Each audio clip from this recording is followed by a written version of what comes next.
Good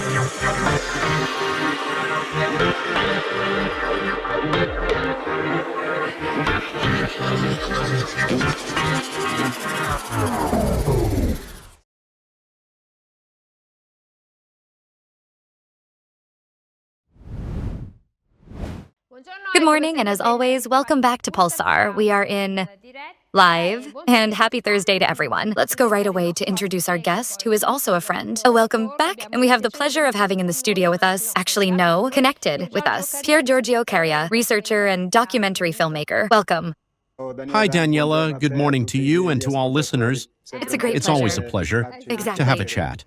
Exactly. Also because we really need to have our chats periodically, because things change. We want to know what is happening. And who better than Pier Giorgio Caria? I don't know. I can say millennia of research in this field. Over 35 years. Exactly. Over 35 years. So today we have chosen precisely atomic threat and UFOs. Help comes from the cosmos. We wonder?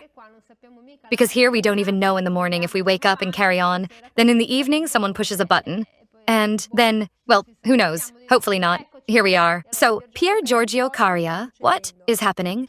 Well, what's happening, Daniela, is an international situation at a geopolitical level that has never occurred before. Perhaps in 5 centuries up to now, it's a great transformation of the power structures of planet Earth. It's an epical thing that I don't know if people are realizing it, because anyway, the mainstream, that is the mass media, don't give certain information. So to have the information, the right ones, you need to go and look for them through alternative means. But the situation is really dramatic because there are precisely 2 systems, 2 ways of conceiving life, or the organization of life, that are clashing. And it had never happened in 5 centuries, and that there was a power strong enough to oppose the power that has actually dominated these last centuries, that is Western power. Then, firstly one, then another, then a bit and a bit, but actually always Europe and the Anglo-Saxon part, United States, especially in recent decades, have dominated the rest of the world with outright criminal activities, colonialism, exploitation of resources, exploitation of peoples, enslavement, exterminations, and whatnot. Today, countries that have always been considered either second tier or even third world, in fact, they are aggregating, creating a multipolar organization, a much-used term, that is actually opposing, even in a belligerent way, with the events in Ukraine and Gaza, therefore of Palestine to the dominant power. But whoever would think that the problem lies entirely there is wrong, because these are only the tip of the crisis. But in reality, something truly groundbreaking is happening. For example, recently, just few days ago, the 50-year term has ended of agreement that Saudi Arabia had with the United States of America to sell oil and energy only in dollars. This contract has expired. This contract had given way in the 70s to the so-called petrodollar, which then replaced gold reserves for money printing. And this contract, the Saudis not only haven't renewed it, so from this moment on, OPEC, and especially Saudi Arabia, which is a huge oil exporter, but also Russia and other countries are beginning to sell, they have already started for a while, to sell energy, therefore oil, or in currencies, in their respective currencies, or mainly using the Chinese currency, the yuan, and this represents the collapse of the United States of America. Now, I don't want to get into the technicalities of this situation. People can look into it if they want on the internet.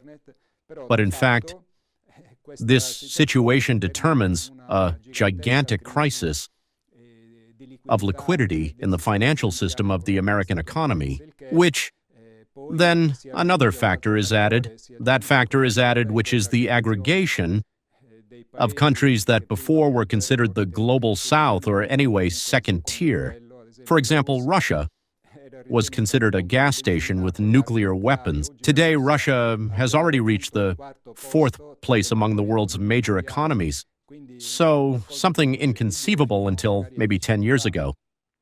And all these nations are gathering in a single organism that begins to also have a certain political weight, and also in terms of military strategy, and that are the BRICS, which are no longer BRICS, they have become BRICS Plus. And there is a queue of dozens of nations that want to join this new system that, from what we are seeing, appears considerately more fair and more just than the system of oppression and conquest and predation that has been the Western system, lately that Anglo-Saxon one, in which we, as always, have followed. When there is someone who loses, you can be sure that the Italians follow them. We did it with Hitler, and we are repeating it now. So all this scenario, of which I repeat the most painful aspect are the war zones where there is armed belligerence. In fact, being a clash of two systems, and therefore a vital clash for the survival of one or the other, it puts us at risk of a nuclear conflict. The West doesn't want to hear about making peace because the East doesn't want to hear about returning to the old system. So this clash of civilizations and systems means that only one of the two will survive. And since unfortunately both are armed to the teeth with nuclear missiles, here the risk is much greater than what it was in '63 with the crisis of Cuba. So a risk that, I repeat, in my opinion, the civil society is not perceiving because it is misinformed, because we are totally immersed in a vulgar and stupid war propaganda. We have a government that is actually belligerent. It has followed the worst things that are happening, starting from who presides over the republic to end with the prime ministers and the whole government. So the situation really devastating that puts us at risk, not only from an economic point of view of survival, of the well-being of Italians, but also puts us at risk of being object and target of atomic missiles. Because Italy is full of American bases, is full of American atomic weapons. We have the MUOS in Sicily, which is a very important system for the guidance of drones, both in the Middle East, but also in Eastern Europe, and therefore, Italy is one of the cardinal targets of a possible atomic conflict, so we are risking really, really a lot.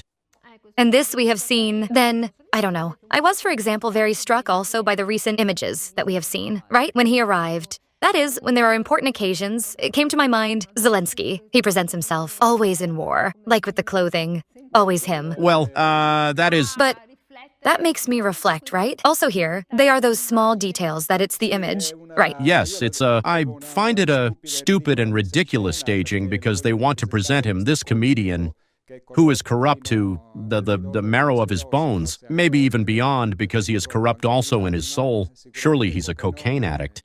There are documents that prove it, photographic documents and footage. He is presented as the war president, but Zelensky counts for nothing. He is just the puppet of powers, much higher than him.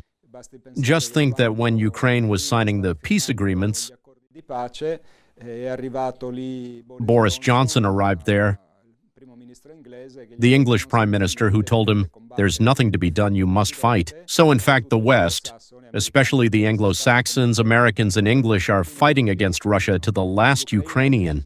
Ukraine has fallen into this black hole. Devastating, eh? They are really reduced very badly. I believe they have already exceeded 500,000 victims.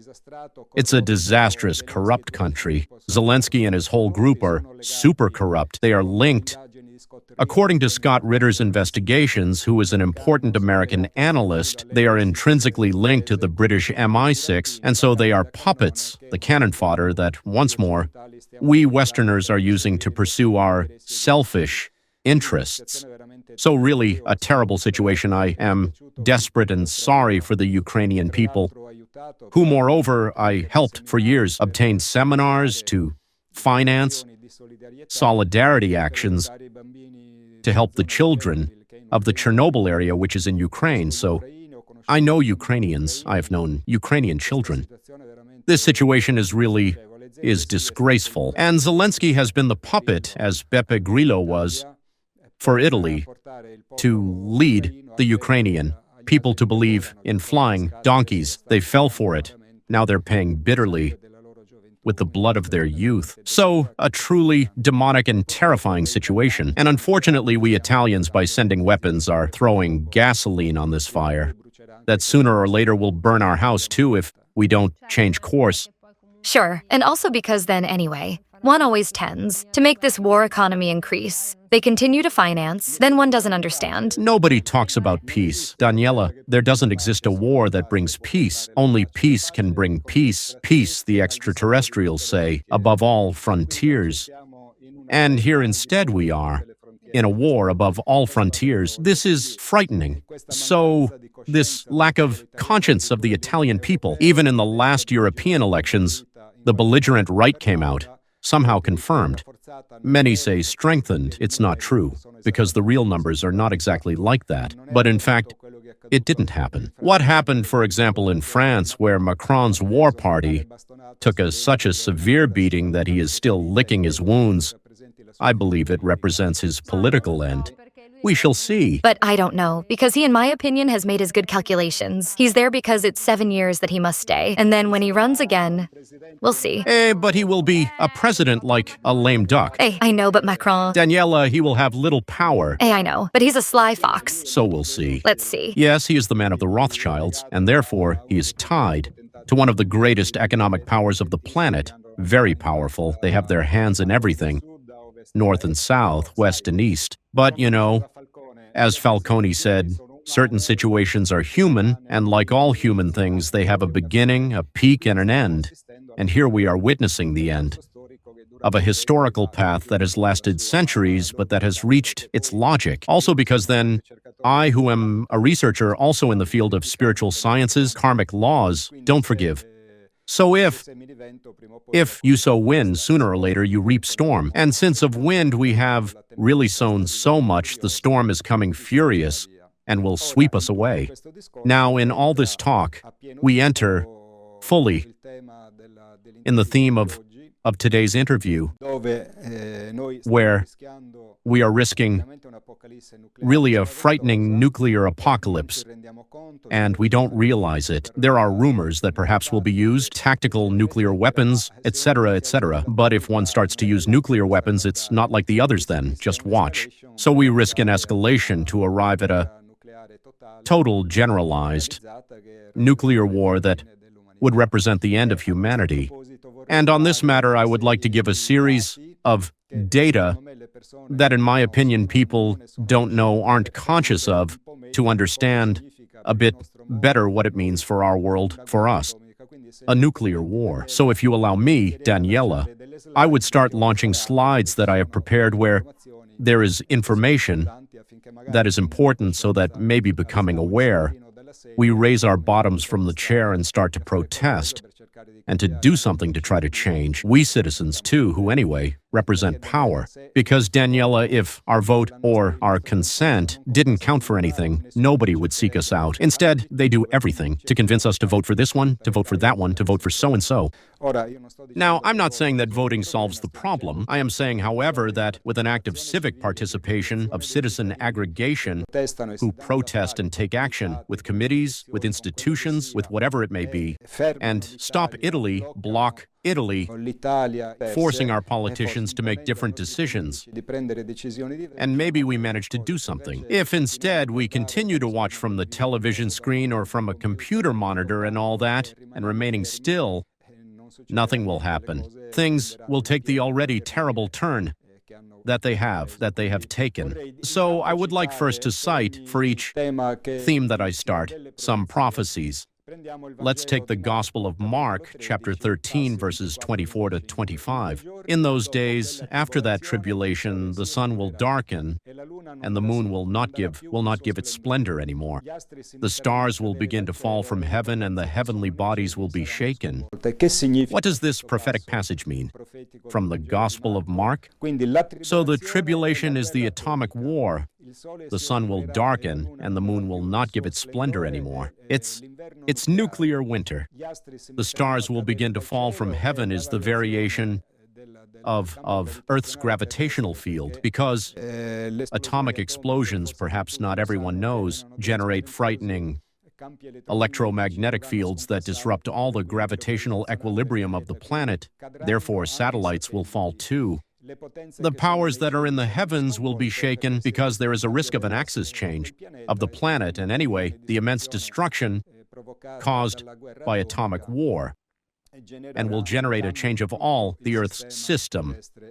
I would like to see what it really means. Among other things, in this prophetic painting by English artist Bruce Pennington, we see precisely the connection between atomic war, and in this case, we see Notre Dame. So it's an atomic bomb hitting Paris, which we know how belligerent it is, with its president at this moment. Let's look at some numbers. Here it is, where we have the atomic mushroom clouds. We see on the left the two little bombs of Hiroshima and Nagasaki that reached a height of the atomic mushrooms of 5 and 6 kilometers. They were 21 kilotons exploded in 1945. Let's consider that Mount Everest's height is 8 kilometers, and the height at which a commercial airplane flies is 11 kilometers. Let's see, the French bomb, Le Corne, of 1 megaton exploded in 1970. Already the atomic mushroom reaches 18 kilometers in height, thus reaching the troposphere. Then we have the Castle Bravo bomb, United States, 15 megatons from 1951. It actually reaches the ozonosphere at the nice height of 33 kilometers. The atomic mushroom. Then we have the super bomb, the most powerful bomb ever exploded in modern history, and obviously also ancient history, which is the Tsar bomb of 50 megatons exploded in 1961, reached a nice height of 61 kilometers, breaking through everything. So troposphere, ozonosphere, stratosphere, and mesosphere, and therefore almost we're at orbital altitude. So let's say the damage that has already been caused to the planetary system by these atomic explosions, considering that more than 2,060 have been carried out over 2,060 during the nuclear era, let's imagine then all this radioactivity that has risen into the higher systems of the atmosphere because of these materials thrown by the atomic explosions. In quotation marks, peaceful, but in fact, it was a war against humanity. How many radionuclides have we spread in our world? Consider that from a study by the scientist Rosalie Bertell. She calculated the deaths as a side effect of nuclear tests carried out in past decades. It's around, so diseases, various contaminations, etc., from 1 billion and 300 million of victims. So one of the most frightening wars of all time has already been fought against humanity. Then we have the numbers of a nuclear war, which are frightening. So in case of outbreak of an atomic conflict fought, hypothetically, between the two major nuclear powers, which at this moment are United States and Russia, would be exploded between 1,600, 2,000 strategic and Russian nuclear weapons, which would be launched within a maximum of 15 minutes against targets in Europe, United States, and Russia. And then we must consider that both the United States and Russia have allies and therefore could join these also other nations. So hundreds of large cities in the United States, in Europe, and Russia would be overwhelmed by massive nuclear storms that would burn urban areas and that cover tens or hundreds of thousands of square kilometers. The conflict could also include, as I said before, other allies, therefore China, other NATO members, which would worsen this situation. During nuclear explosions, there would then be, obviously, gigantic fires. Everything would catch fire. The methane from the pipes, fuel deposits would catch fire. Gas stations would catch fire. And so, to nuclear fire, there would be an apocalyptic trigger of other fires of all flammable material, including all the plastic that is used everywhere, which in fact would unleash not only poisonous gases deriving directly from nuclear explosion and radioactivity, but also dioxin from the combustion of these plastic materials, therefore worsening the situation. Further consider that due to the very high temperatures, Daniela would also explode underground pipes, both of fuels, of gas, and so on. Then these carcinogenic toxic substances would affect directly or indirectly what already indeed developed from atomic explosions. Let's think, Daniela, also of refining industries. Here, we have one nearby in Falconara. Well, it would be a frightening multiplication of what is already frightening simply as an effect of atomic explosions. Therefore, following such a great nuclear war, that would involve, as we said, mainly cities and all urban areas. According to scientists, would be thrown into the atmosphere about 150 million tons of dust that practically would situate themselves, as we saw before from the graphs of mushroom heights, at great heights, up to the stratosphere. And from here, other processes are triggered. Another process would be that the sun would heat this layer of dust launched into the stratosphere by these nuclear explosions. These dusts would heat up rapidly, being dark, and would reach 100 degrees. This temperature would practically destroy the stratospheric ozone layer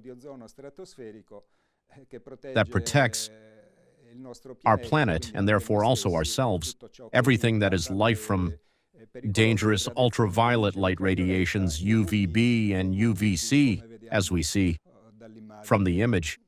Therefore, this practically would get to the point that a person with fair skin, therefore piercing the ozone layer that is consuming it due to chemical reactions, that would trigger with the high temperature of these stratospheric dusts thrown, as I said before, by nuclear explosions. Therefore, a person who would be outside at noon would suffer a painful burn in just 7 minutes. And these levels of ultraviolet radiation obviously could cause impressive damage to the eyes, both in animals and also in human beings. These dusts then would position themselves in the stratosphere, where strong winds would spread them globally within maximum 10 days. Now we must understand that in the stratosphere there are no cloud systems that are lower down, and therefore these cloud systems come to miss and cannot generate rains. Therefore these dusts would remain in suspension, not being able to precipitate precisely because of rains for 10 years or more, and this would prevent most of solar radiation from illuminating and heating the Earth. Now, I will show Daniela a graph that was made by scholars that shows what would happen in 2.5 months after an atomic war. So, I repeat, I want to specify and underline that it's not just the problem of explosions as such, of heat, of radiations, of shockwave, etc., but there is a whole consequence derived from explosions of a nuclear war that would devastate the entire planet for decades or perhaps centuries. Let's see what would happen with a war that would develop, especially in the northern hemisphere, therefore in the boreal hemisphere. Here, this is the graph you see, therefore explosions in the United States, in Europe, and in Russia. And we see that the darkest part of dusts thrown from atomic explosions that would position themselves above the equator, but in fact would gradually go to increase the layer of dusts thrown into the atmosphere throughout the planet, also in the austral hemisphere, although the boreal hemisphere would be the most intoxicated, polluted by these explosions. Also in the south zone of the planet below the equator would be a frightening problem. Therefore, this layer of dust would prevent 70% of solar heat from reaching the Earth's surface and in the northern hemisphere, therefore, to the south. Practically up to 35% of decrease in the amount of light and heat that would reach us from the sun. Therefore, the daylight in the northern hemisphere on a cloudy day would be similar to what you have at midnight during full moon. So let's imagine, Daniela, what it would mean. Without heating from sunlight, the Earth would cool down drastically. Therefore, we would have average daily temperatures below zero and would remain below zero, at least from 1 to 3 years. The climate would become colder than that, experienced even during the last ice age, which had its maximum phase between 25 and 18,000 years ago. So what would be the consequence? Indeed, nuclear winter, and this would give a mortal blow to food production. And therefore, we would have a global famine. Among other things, in the central regions of the northern hemisphere, the minimum daily temperatures would drop below zero every day for at least from 1 to 3 years. The deadly night frosts for human beings would furthermore continue for many years to follow, because even that minimum of solar radiation at night, obviously, would not arrive. And there would be a drastic decrease in precipitation of global rainfall of at least 45% due to prolonged cold. Let's see. The various temperatures depending on the areas of the planet. Therefore, southern zone minus 15 degrees, northern zone minus 12, 5, minus 35, minus 30, and so on and so forth. So depending on the geographical locations, therefore with a climate of this type, we could not, as I said before, have food, harvests, or even maintain livestock, because they would lack the hay, the feed, grass, and so on. Therefore, for at least 10 years, there would be no harvest, no crop able to grow. Food supplies, obviously, that exist, especially grain, would run out in a few months, and most human beings and terrestrial animals, including those not in war zones, in the end would die, slowly in agony, due to famine, therefore, from hunger and also from thirst caused by the consequences of nuclear war. Let's also consider that freezing, that is, the drop in temperatures, would also cause the freezing of water in the pipes. The freezing of external water, therefore, would really be a problem, absolutely frightening. Therefore, the rapidity of these changes induced by thermonuclear war, that would happen within very few days or at most weeks, would not give humanity, and even less the ecosystems, time to adapt. So the sum of all these situations and others still that would arise from this frightening catastrophe would, in fact, collapse all terrestrial ecosystems, but also marine ones, which already stressed by the frightening immediate consequences of atomic war would collapse definitively. And we must add to this another fact, to the, let's say, aside of the atomic problem, which are the civilian nuclear power plants. Therefore, the civilian nuclear power plants, which are over 400 at this moment, they would collapse, so all this would increase radioactive pollution, generating indeed further additional catastrophes. Think about Chernobyl and Fukushima, which are only 2 plants and not 400, that for years the disasters they have already caused.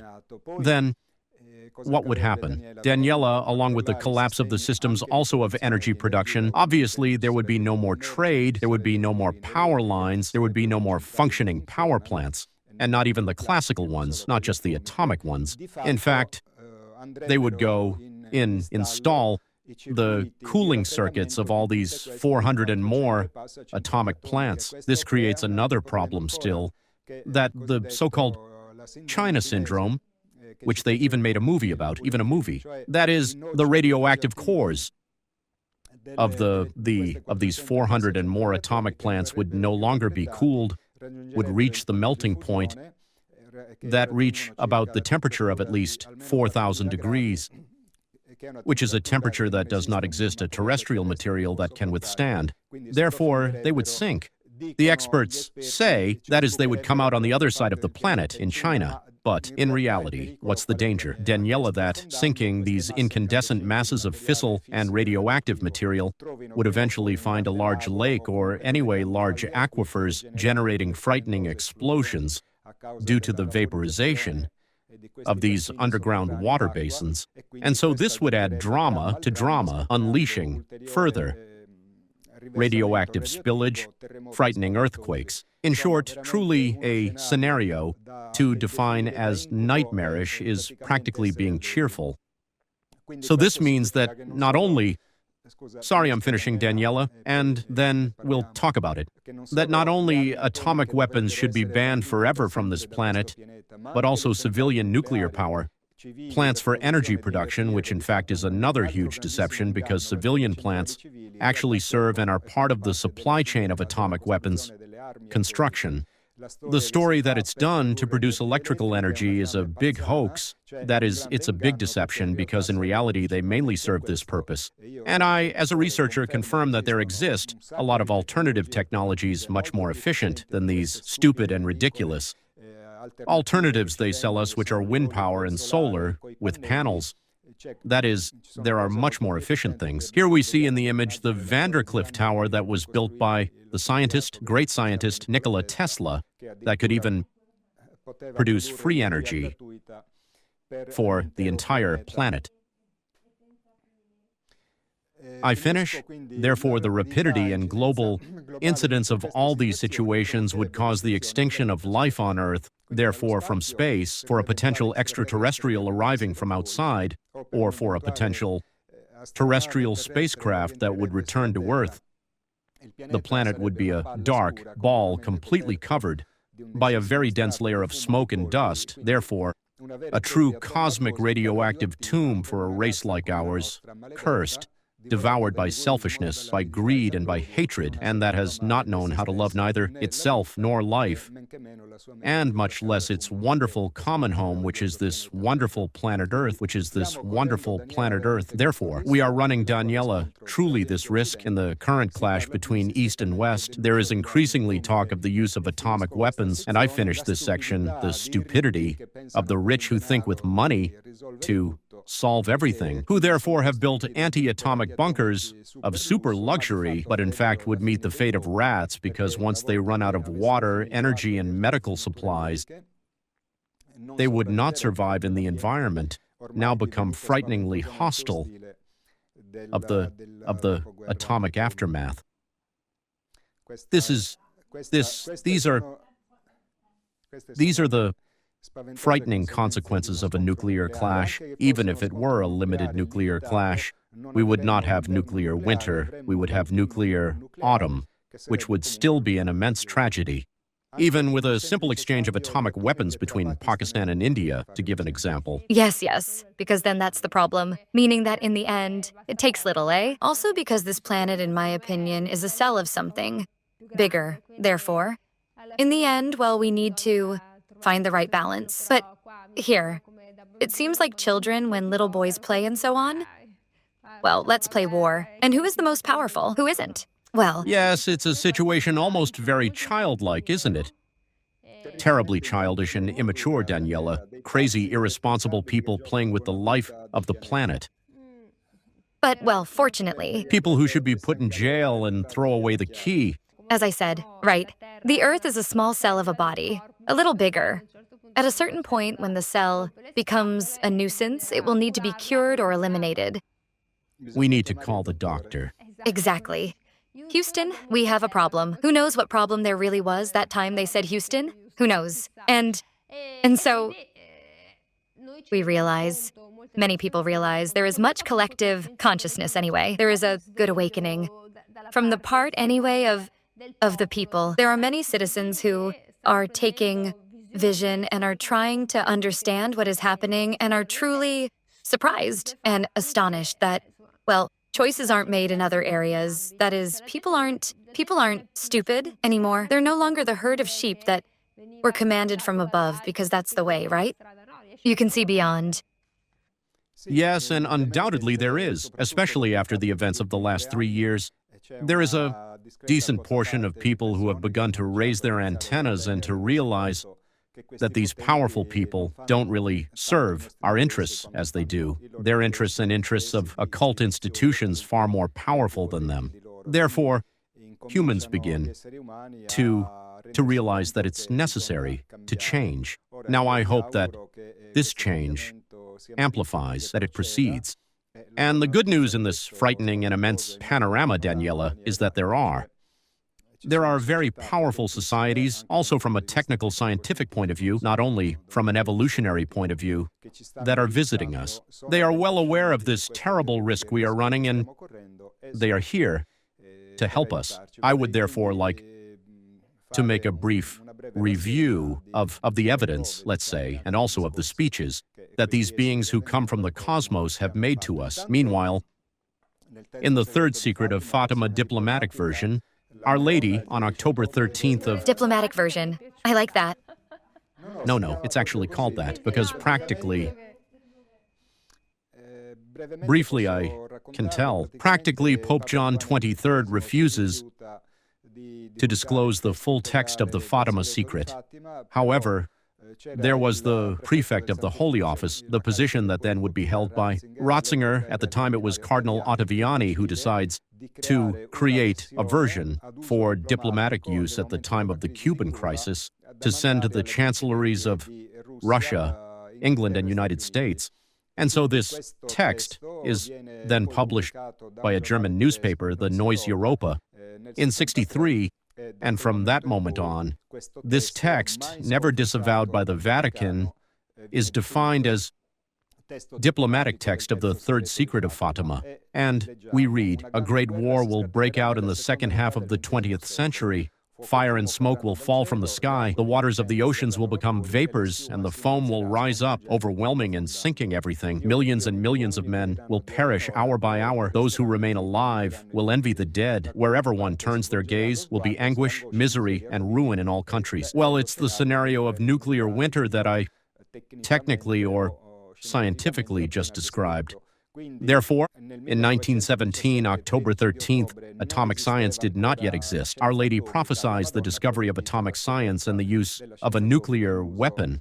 This great war did not happen in the 20th century because positive forces, also cosmic ones, took action and committed themselves to avoid this. But in fact, due to the 2,000-plus nuclear tests done, as I said before, we have had as a collateral effect about 1,300,000,000 deaths. So in fact, a frightening war has been fought.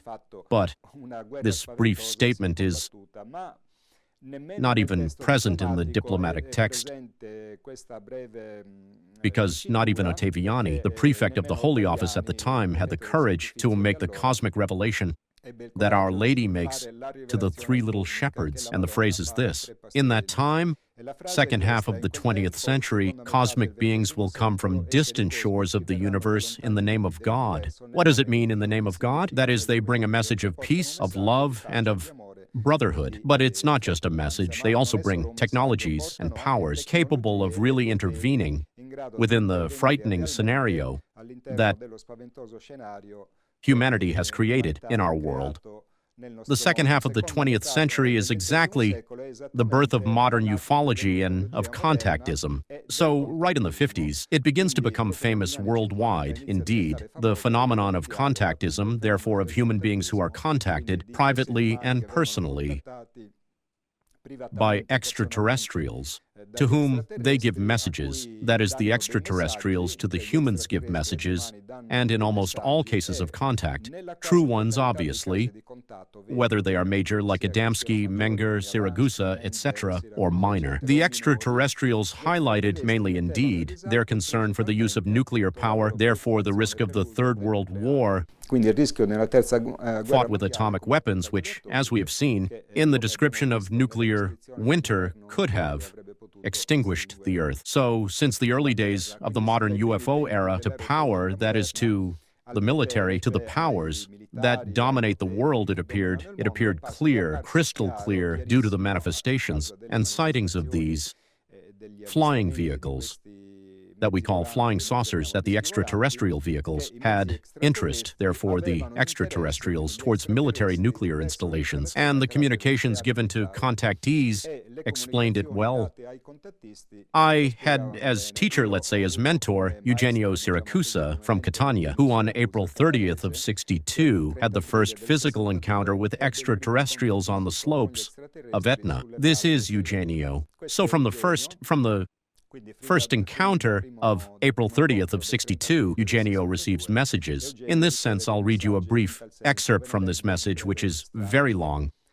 Message to the powerful of the earth. Then these messages, Eugenio didn't just keep them for himself or for his circle of friends. He sent them to the chancelleries of the entire planet Earth, Russians, Americans, French, Italians, and because the extraterrestrials told him to do it, and very often these chancelleries would respond, "We thank you for your message, it has been carefully read," and so on. Unfortunately then, they haven't really changed. So scientists, government men, I repeat, April 30th of 62, despite ourselves, we must still necessarily warn you that if you continue to implement the mad plans you have devised with nuclear experiments, nothing can be done to prevent your world from suffering a heavy blow of disastrous and deadly nature. Be certain that if you find the strength and courage to establish a firm union among all peoples of the earth and to achieve the complete destruction of all destructive weapons, which still today more than ever make you proudly evil and morbidly aggressive, we will feel authorized, for the love that binds us to you, since the origins of this solar system, to approach without any reserve. And here it's beautiful because they say, abolish all nuclear weapons, we will contact you globally. And they would have granted us that knowledge and that better science, says the message, that would cause for all humanity a serene life and rich in happiness of true freedom, because obviously they would give us the possibility to travel in the cosmos and of infinite prosperity. If you rulers, men of science, choose the worst, for us would remain the only task of bringing to the outside of the irremediable disaster only those who have known and understood us and who have loved their neighbor as we love them. Therefore, in this message, they invite the powerful of the earth to abolish atomic weapons. But if this will not be done, had not been done, and if the nuclear holocaust had occurred, they say that they would have intervened to take away from this terrible catastrophe the best part of humanity, to preserve the continuation of the species, obviously also saving the world from the effects of nuclear war. This is a message from October 25th of 62 and a few months later. So, first message, first meeting, April 30th. This one, October 25th. Nuclear experiments have alarmed the inhabitants of other planets. These are the main causes that have pushed them, as they did in the past, to visit with greater and particular activity of observation the Earth. They are here with us because they know better than us what could happen at any moment, and while they are ready to intervene with all means at their disposal to prevent the irreparable, they monitor the geoid, particularly its magnetic axis, which, with the chain nuclear experiments carried out in this period of time, has been shaken with such intensity as to put in serious danger its already precarious situation of instability. And here I refer to the prophecy of the Gospel of Mark, where it says that the stars would have been disrupted. So first of all, the message says we must prevent further nuclear experiments as harmful to things and humanity, as lethal for the balancing development of magnetic masses, of the magnetic masses of our and other planets of the solar system. So we not only cause damage on our planet, but we go to disturb also the balance of other planets in the solar system, where in some there are native civilizations and in others there are extraterrestrial bases. Secondly, the message says the peaceful union of all humanity is needed to protect its survival. In short, these are very important messages that tell us precisely that these beings are here. But Someone will say, but Korea made things up. Nothing is true. UFOs don't exist. These extraterrestrial interventions are nonsense. So therefore, I rely on, this is a photo from 2018. I am in the company of former Commander Robert Salas, an American, whom I had the chance to meet again a few days ago in Barcelona, where he was a guest at an international conference, who has testified in front of my cameras what he experienced in 1967. This is an excerpt. This is a moment of the interview where I am in San Marino. I am interviewing former Commander Salas, American Army captain, who was the commander of the Montana military atomic base. Among other things, Salas, together with James Klotz, wrote this book. Here we see a very young Salas when he was still in the service. Salas then worked with the American Freedom of Information Act. He pulled out the real military documents that demonstrate the truth about the Malmstrom case, of which he was one of the protagonists. The book is titled Fated Giant, which means the giant has fallen, which talks precisely about the deactivation of all the atomic Minuteman missiles that he had at the base. This is a brief excerpt of a few minutes of the interview that Salas gave me in 2018. It's about 4.5 minutes, Daniela. It's interesting to listen to him because it's a testimony of very high level from a military man who firsthand lived this incredible experience. Robert, in the year 1967, in the month of March, something strange happened at the Malmstrom base in Montana, where there were nuclear missiles. Can you tell us what you experienced? Yes, naturally. The 24th March of 1967, I was a missile launch officer, so I had control of 10 nuclear missiles ready for launch. In fact, our team could have launched those missiles without the need for a further order, but obviously, we never did. So one evening, I don't remember the time, but it was dark. I received a call from my guards. I had 6 guards. I was 18 meters underground, and I was locked inside. I couldn't leave the room for security reasons, and I received a call from the main guard upstairs, who told me they had seen strange lights flying in the sky that were going very fast, coming to sudden halts with course changes, and making 90-degree turns. Very quickly. They made no noise. He wanted to make a report about this. I had even used the word UFO. I told him, "You mean like UFOs?" And he said he couldn't explain the lights because they weren't from an airplane. So I said, "Thank you for your report." I hung up the receiver. I didn't know what else to say. He just wanted to report those lights in the vicinity.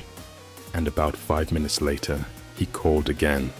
And this time, he was yelling into the phone, frightened, very scared. I could tell from his voice. He was shouting loud and saying there was a red, large, shining light that was hovering above the entrance gate.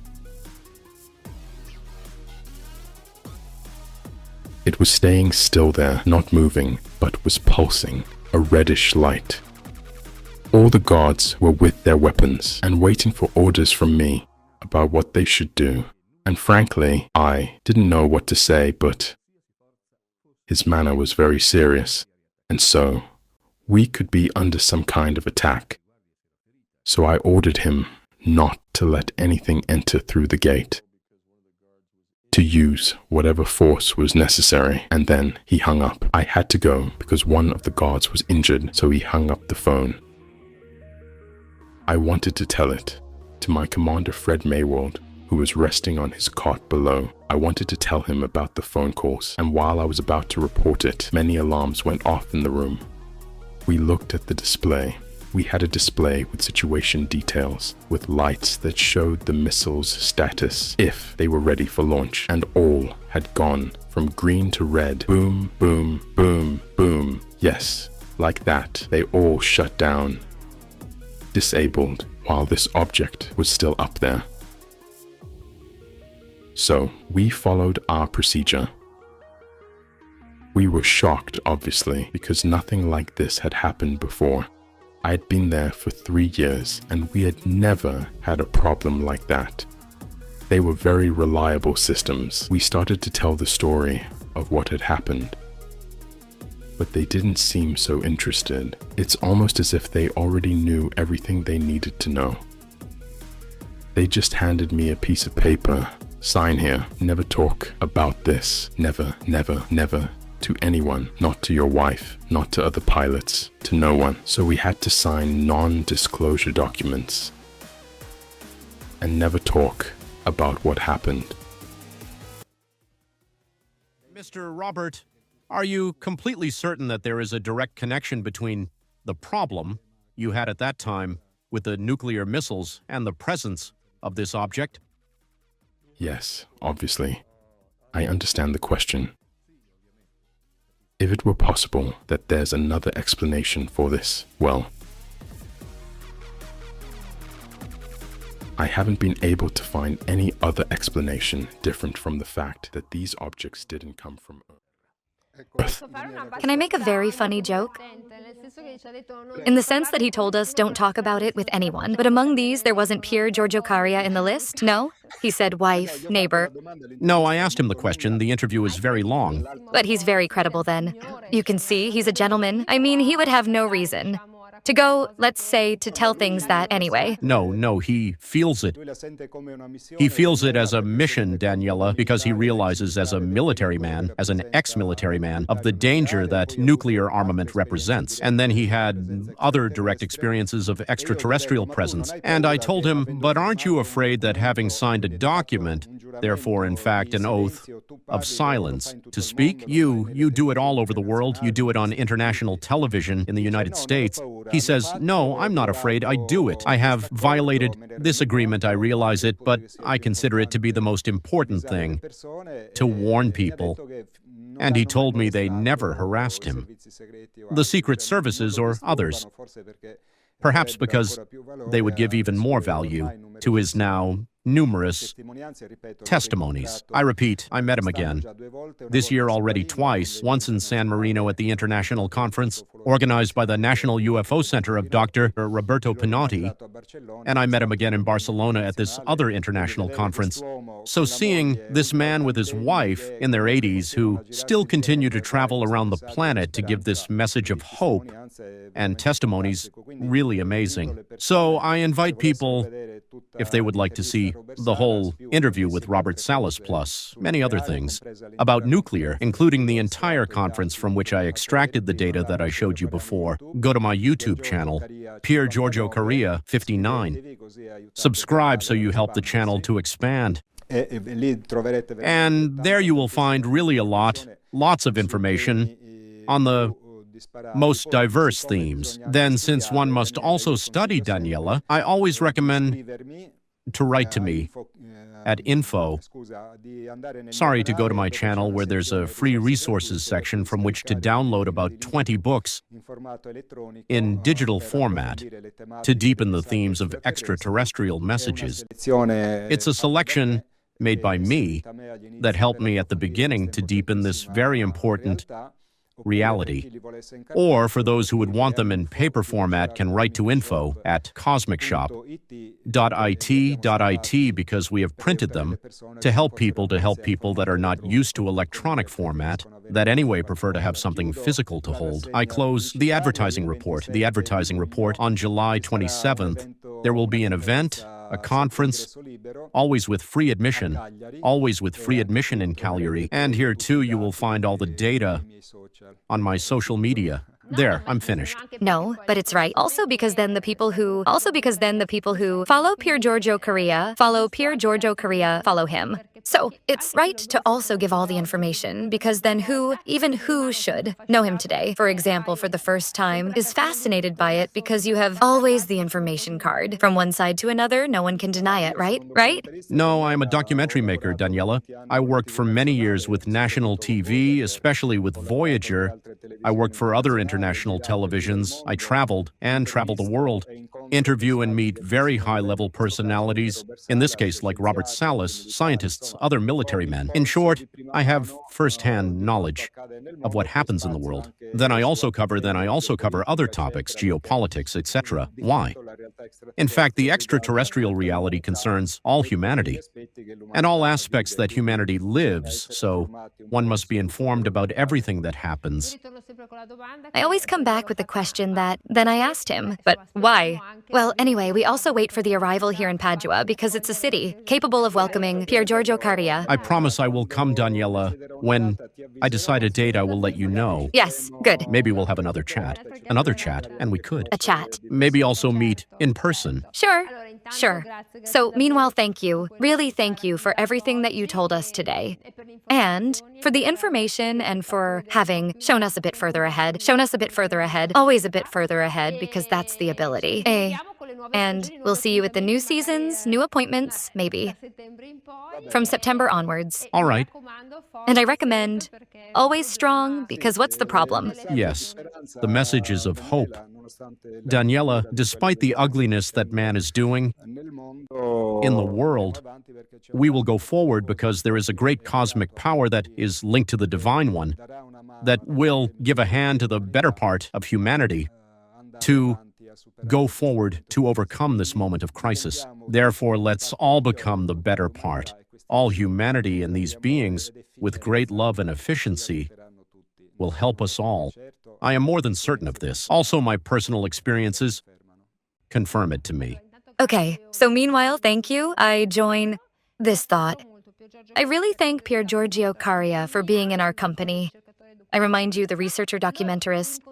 We will meet him again with joy from September onwards when the new episodes will start. Happy holidays, but I already know they won't be holidays because being of the Aquarius sign, he will always be focused on something to do. Thank you very much. Have a good weekend and good work. Greetings to you, Daniela, and to the listeners. See you soon. Thank you.